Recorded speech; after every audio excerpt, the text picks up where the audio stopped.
Ika-9 ng Disyembre, taong 1979.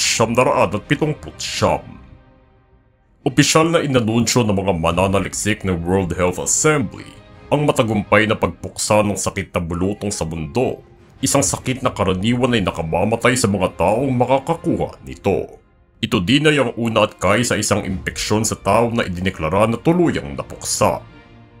Nag-uugat ng sakit na ito libo-libong taon nang nakararaan, simula sa mga deskripsyon na mula sa taong 200 na lumala lamang sa taong 1500 sa China at napunta sa kanluran sa ika-18 siglo, katulad ng mga malawakang kaso ng pagkamatay sa mga kontinente ng Europa at Amerika.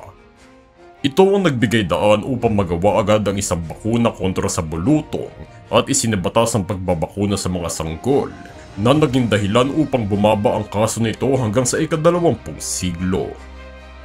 Naging madali ang pagbuksa ng bulutong kung ikukumpara sa ibang mga sakit katulad ng polio o malaria dahil sa tao lamang namamahay ang sakit, kaya't mabilis ang pagpigil ng pagkalat nito na sinamantala ng World Health Organization upang burahin na mga huling bakas nito sa kontinente ng Africa.